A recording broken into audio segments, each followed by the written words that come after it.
Un cordial saludo para todos. Mi nombre es Estefanía Díaz Monsalve. Y el mío, Camila Montoya González. Hoy vamos a hablar de los cambios de fase y su manera de representarlos en una gráfica. El contenido que veremos hoy son los cambios de fase, estado líquido, estado sólido, estado gaseoso y diagramas de fase. Los cambios de fase son transformaciones físicas en las que una sustancia cambia de un estado de agregación a otro, donde están implicadas las temperaturas y la presión. Durante estos procesos, la energía térmica es transferida hacia adentro o fuera de la sustancia, provocando un cambio de estado. En cada cambio de fase, las moléculas tienen una organización diferente, como se muestra en las imágenes. En el estado sólido, las moléculas alcanzan su máximo orden. En el estado gaseoso, estas son mucho más separadas y desordenadas. Y en el estado líquido, las moléculas se encuentran ordenadas, no tan juntas como en el estado sólido. Quien determina la posición de las moléculas, cuál es la cantidad de energía que la sustancia pierde o gana. 3. Las moléculas del líquido están en constante movimiento, aunque sin libertad de moverse, como sucede en un gas. A medida que se mueven, algunas moléculas en la superficie ganan suficiente energía para escapar y pasar a la fase gaseosa. Cuando la temperatura aumenta, la energía cinética de las moléculas también incrementa, lo que facilita que un mayor número de moléculas alcance la energía necesaria para pasar al estado gaseoso. Este proceso es conocido como evaporación o vaporización. Cuando un líquido se evapora en un recipiente cerrado, las moléculas en la fase gaseosa ejercen una presión sobre las paredes del recipiente. A medida que más moléculas pasan al estado gaseoso, la presión de vapor aumenta hasta que se alcanza un equilibrio dinámico. En ese punto, la tasa de evaporación, o sea, las moléculas que pasan de líquido a gas, son iguales a la tasa de condensación, o sea, las moléculas que regresan del gas al líquido. Este equilibrio hace que la presión de vapor se mantenga constante y dependa únicamente de la temperatura y de la naturaleza del líquido. Ahora bien, la presión de vapor de equilibrio es la presión máxima que el vapor del líquido puede alcanzar a una temperatura fija, aumentando si la temperatura se eleva.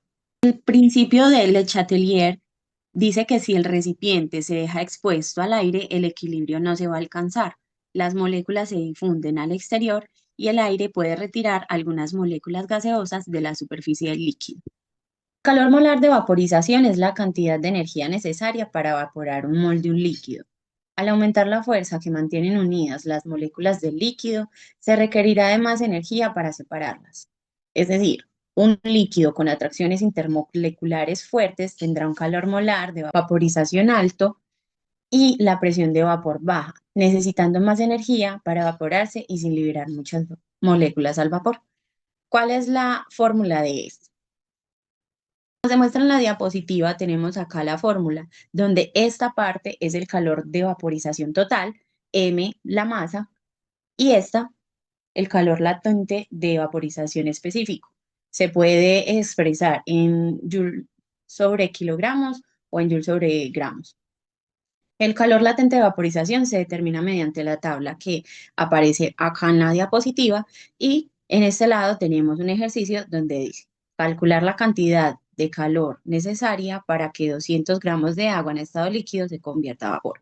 Lo que hacemos es convertir los datos de la fórmula y esto nos da 452.000 joules.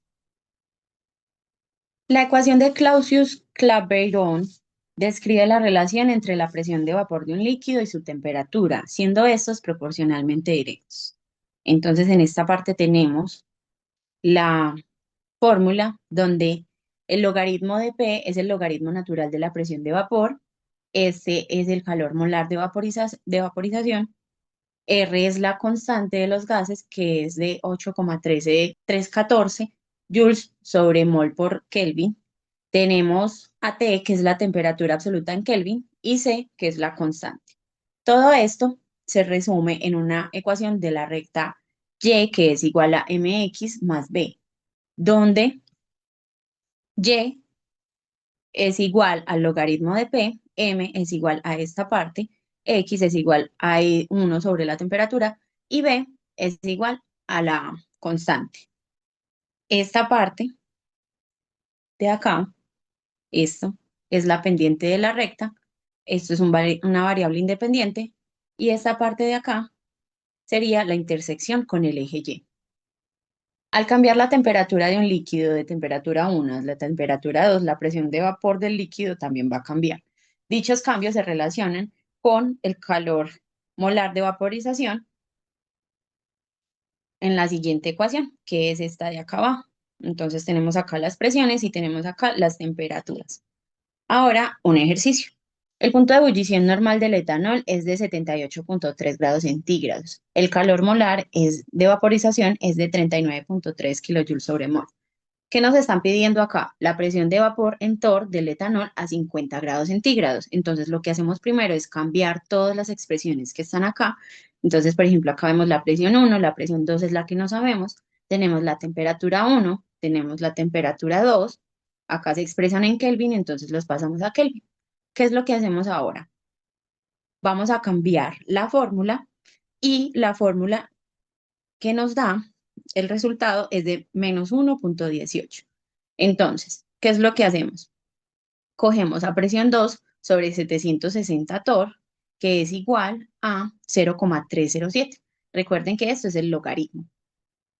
Entonces, esto quiere decir que la presión 2 es de 0,307. En 760 torr, pues multiplicado por 760 torr, da 233 torr. Esto quiere decir que la presión de vapor va a ser más baja a una menor temperatura. Para hacer la gráfica tenemos los datos iniciales, que es el punto de ebullición normal del etanol, que sería la temperatura 1 de 351,5 Kelvin, y tenemos la presión de vapor a temperatura 1 y presión 1, que es de 760 torr, ¿cierto? Entonces, ¿qué es lo que hacemos?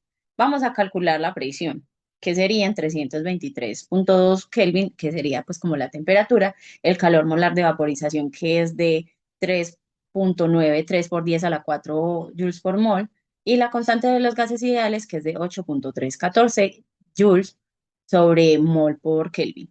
Entonces, la línea azul lo que nos representa es el ajuste lineal basado en la ecuación de Clausius-Clapeyron. Y los puntos rojos que tenemos acá, por ejemplo este, son los datos experimentales donde uno corresponde al punto de ebullición del etanol, que sería la temperatura 1 de 78,3 grados centígrados y el otro de 50 grados centígrados, que sería la temperatura 2. ¿Listo? Punto de ebullición. Cuando el líquido se calienta a una temperatura muy alta, a una presión dada como la atmosférica, se forman las burbujas de vapor en el interior del líquido. Si esta presión es menor que la presión aplicada en la superficie del líquido, las burbujas se romperán rápidamente. Si la temperatura aumenta lo suficiente, la presión de vapor será suficientemente alta para que las burbujas no se rompan hasta llegar a la superficie y romperse para arrojar el vapor al aire. Este proceso es conocido como ebullición. El punto de ebullición es la temperatura a la cual la presión de vapor es igual a una atmósfera. Al agregar calor al líquido, en este punto la temperatura será constante, ya que la energía está siendo usada para evaporar. La presión de vapor del líquido depende de la temperatura de este. El punto de ebullición dependerá de la presión externa. Estado sólido. Punto de función. Es la temperatura a la cual un sólido comienza a convertirse en líquido. Durante este proceso, el sólido absorbe calor, lo que provoca que sus moléculas comiencen a moverse más libremente, rompiendo las fuerzas que las mantenían en una estructura rígida. Por ejemplo, para el agua, el punto de función cuando se calienta es de 0 grados centígrados y el punto de congelación cuando se enfría también es de 0 grados centígrados. Esta igualdad se da porque en equilibrio a esta temperatura las dos fases, sólida y líquida, coinciden en este estado. La velocidad de función sólida a líquido iguala la velocidad de congelamiento líquido a sólido. Al calentarse un sólido por debajo del punto de función, aumenta su temperatura. Al añadirle suficiente calor para que llegue al punto de función, se requiere de más calor para convertir al sólido en líquido. En el proceso de función, la temperatura es constante hasta que la sustancia esté fundida y al terminarse añadir más calor. Causa un aumento en la temperatura del líquido, llegando así al punto de ebullición. El calor de solidificación de un líquido o entalpía es igual a la energía necesaria para que su función en el agua, al quitar calor suficiente, el líquido se convierta en hielo, congelación. Eliminar el calor de una muestra de gas a una velocidad constante, la temperatura disminuirá. Al conformarse el líquido, se liberará calor ya que su energía disminuye debido a que la temperatura está constante durante la condensación. Cuando se concede el vapor, la temperatura del líquido bajará y al seguir enfriándose se produce la congelación. El sobreenfriamiento se produce cuando el líquido se enfría por debajo de su punto de congelación. En el estado gaseoso ocurre la sublimación, que es el proceso en el que las moléculas del sólido pasan a vapor directamente. El proceso inverso se conoce como deposición, donde realizan una transición directa de vapor a sólido. La energía necesaria para sublimar un mol de un sólido es conocida como calor molar de sublimación con esta fórmula, donde tenemos acá el calor molar de sublimación, el punto de fusión, más el calor molar de vaporización. Para explicar todo este proceso, entonces tenemos acá las tres sustancias: sólida, líquida y gaseosa. Cuando pasa el sólido directamente a gaseoso, hay una sublimación. Si es el proceso inverso, o sea, de gaseoso a sólido, tenemos una deposición o sublimación inversa, ¿cierto? Para esta parte de la fusión, donde el sólido pasa a líquido, la temperatura aumenta, la temperatura de la materia aumenta con la energía y las moléculas se mueven. En el proceso de evaporación que pasa de líquido a gaseoso, la temperatura aumenta mucho más y las moléculas tendrán más energía y van a ser más libres. En el proceso de condensación, donde pasa de gaseoso a líquido, aquí la temperatura va a disminuir. Y en el de solidificación, la temperatura va a ser muchísimo más baja. En el diagrama de fases, este va a indicar el estado de agregación fundamental que tiene una sustancia, ya sea sólida, líquida o gaseosa, dependiendo de la presión y la temperatura a la que esto se encuentre. Entonces acá tenemos tres áreas: esta es la parte sólida, esta es la parte líquida y acá tenemos el gas. Del punto A al punto D, esto va a indicar el equilibrio líquido-sólido. El punto, que sería A, se conoce como punto triple, donde se observan las condiciones en las que estas tres fases pueden coexistir en equilibrio. La presión por debajo de la presión del punto triple hace que la sustancia pase a una sublimación, o sea, de sólido a gas. Y esta parte de acá indica que el sólido y gas se encuentran en equilibrio.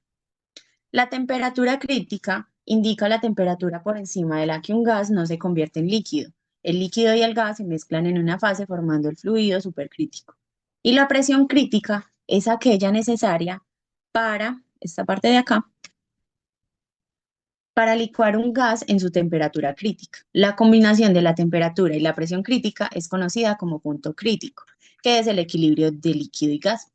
En el caso del agua, a medida que se incrementa la presión del hielo, disminuye el punto de fusión. Al aumentar la presión del agua líquida, el punto de ebullición va a aumentar. Y los puntos normales de fusión y ebullición del agua a una atmósfera de presión son de 0 grados centígrados y 100 grados centígrados. Al incrementarse la presión, se disminuye el punto de fusión e incrementa el punto de ebullición. Conclusiones. En cada cambio de fase, las moléculas se organizan de manera diferente. Cada cambio de fase presenta una reordenación molecular. Cada área de diagrama de fase representa un estado de materia que permite observar las condiciones de temperatura y presión que se encuentran en cada fase, además de demostrar los puntos específicos de las transiciones de las fases. Y el diagrama de fases optimiza los procesos industriales de los cambios de fase, ya sea una destilación, preservación de alimentos y demás.